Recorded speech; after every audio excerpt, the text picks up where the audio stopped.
En junio de 1905, el físico alemán Albert Einstein publicó un artículo donde explicaba un misterio que había estado desconcertando a los físicos: el efecto fotoeléctrico, en el que al incidir luz en la superficie de ciertos metales, estos emiten electrones y quedan cargados positivamente. Inspirado en los trabajos de Max Planck, Einstein dedujo que la luz en realidad está compuesta de muchos paquetitos de energía, a los que posteriormente se les llamó fotones.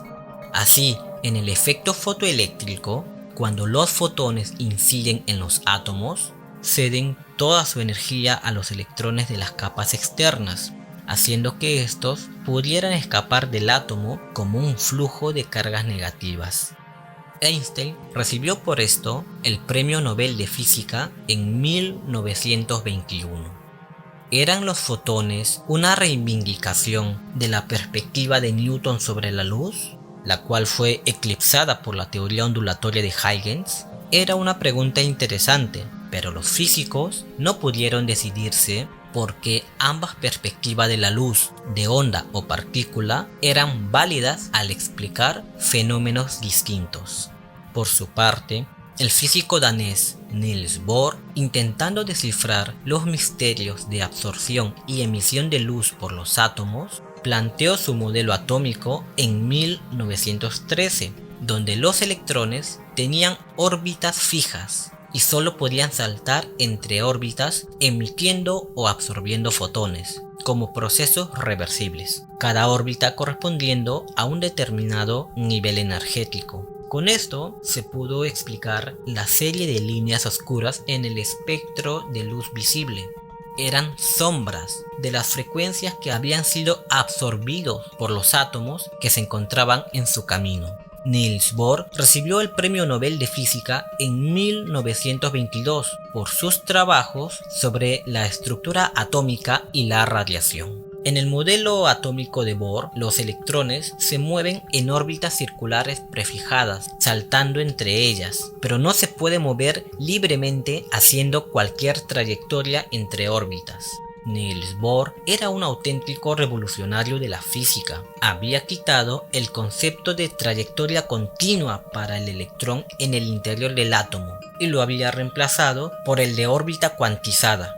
El electrón podía pasar instantáneamente de una órbita a otra para acercarse o alejarse del núcleo. A esto lo llamó salto cuántico y generó una gran discusión en la comunidad científica que repercute hasta hoy en día. El movimiento del electrón a través del átomo no era intuitivo y contradecía las leyes de la física clásica. Los físicos más conservadores respondieron apelando al concepto clásico de onda. El físico francés Louis de Broglie había reflexionado profundamente sobre la dualidad de la luz y en un destello de genialidad vio en el corazón de la naturaleza. Él dijo que la dualidad no se restringía solo a los fotones, sino que es una propiedad intrínseca de todas las partículas del universo, como los electrones. Este es el principio de la dualidad onda-partícula. De Broglie aplicó la dualidad al modelo atómico. Existía una onda piloto que guiaba al electrón en su camino. Esta onda interfería consigo mismo constructivamente solo en las órbitas cuantizadas, pero interferían destructivamente fuera de esas órbitas. Así, las ondas solo se formaban en estas órbitas descritas por Bohr, con los electrones sujetos a ellas. Esta teoría de la onda piloto explicaba el porqué de las órbitas cuantizadas del modelo atómico de Bohr. De Broglie presentó estas explicaciones en su tesis doctoral de 1924 y recibió el Premio Nobel de Física en 1929. Hasta ahora, los físicos habían apelado a imágenes para entender y explicar el átomo, pero eso estaba a punto de cambiar. Niels Bohr tenía en su instituto de Copenhague todo un equipo de jóvenes físicos revolucionarios, dispuestos a cambiar las nociones más básicas de la física si era necesario para explicar el átomo. Pero uno de ellos destacó por su increíble genialidad, el físico alemán Werner Heisenberg, quien se tomó el problema del modelo atómico con una visión realmente oculta y enigmática, solo comprensible por las más abstractas matemáticas. Junto a Bohr ya habían estado trabajando en la mecánica cuántica matricial, usando solo matrices y números reales e imaginarios. Heisenberg se dio con un descubrimiento profundamente desconcertante. Era imposible determinar simultáneamente la posición y cantidad de movimiento de una partícula microscópica, porque si se mide con precisión su cantidad de movimiento, reduciendo su incertidumbre, la naturaleza responde difuminando o indeterminando su posición, aumentando su incertidumbre, y viceversa. Esto no era un problema del aparato de medición, sino una característica inherente de la materia en la escala microscópica, y hacía imposible el análisis clásico que se basa en predecir la trayectoria de una partícula asumiendo su posición y velocidad precisas simultáneamente. Heisenberg había dado en el corazón de la naturaleza y había demostrado por qué todos los intentos de tener una visión clásica del átomo estaban condenadas al fracaso. Al nivel fundamental, la naturaleza era intrínsecamente críptica, intrínsecamente oculta, intrínsecamente incognoscible. A esta regla se le llamó el principio de incertidumbre y lo enunció por primera vez en 1927.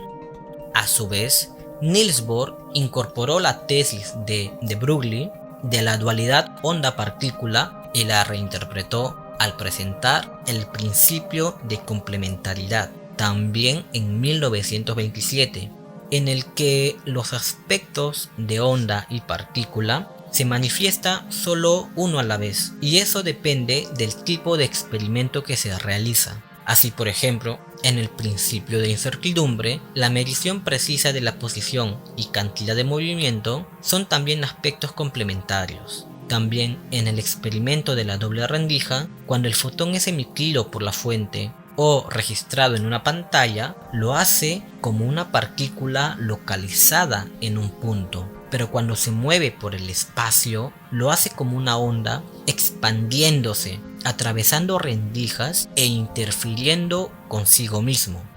Con su complementariedad, Bohr añadía el elemento final para la consistencia de la mecánica cuántica matricial de Heisenberg, por el cual Heisenberg recibió el Premio Nobel de Física en 1932. Un par de años antes que Niels Bohr y Werner Heisenberg presentaran el principio de incertidumbre y complementariedad, en 1925 el físico austríaco Erwin Schrödinger presentaba su famosa ecuación que lleva su nombre. Él dedujo que si todas las partículas tienen una onda piloto, como decía de Broglie, entonces deberían tener una ecuación de onda que gobernara su movimiento. Esa ecuación se convirtió en un elemento fundamental de la mecánica cuántica, pero cuya solución, la función de onda, estaba compuesta de números reales e imaginarios, y por lo tanto no admitía una interpretación física directa. Sin embargo, al año siguiente, en 1926, el físico alemán Max Born le dio la interpretación probabilística al cuadrado del módulo de la función de onda. Así, la ecuación de Schrödinger permite calcular la evolución temporal de la probabilidad de que una partícula sea medida en algún lugar del espacio. Por ejemplo, en el experimento de la doble rendija, la función de onda del fotón que se expande atraviesa las rendijas y llega a la pantalla da la probabilidad de que el fotón sea localizado en un punto de la pantalla. Entonces, la función de onda desaparece y es inmediatamente reemplazado por una partícula. A esta teoría se le llegó a conocer como la mecánica cuántica ondulatoria, y junto a la mecánica matricial de Heisenberg formaron la mecánica cuántica estándar que hoy se encuentra en todos los libros y cursos correspondientes. Erwin Schrödinger y Max Born recibieron los premios Nobel de Física en 1933 y 1954 respectivamente por estas contribuciones. Entonces, ¿qué pasó con el modelo atómico? Bien, actualmente empleamos el modelo mecánico cuántico. Ya no hay electrones como pelotitas que orbitan el núcleo atómico. Eso está desfasado. Lo que se tiene son orbitales atómicos, que son las regiones alrededor del núcleo con una probabilidad apreciable de encontrar al electrón con su masa y carga eléctrica distribuido en los orbitales. Y cuando se mide la posición, estos orbitales son inmediatamente reemplazados por una partícula puntual.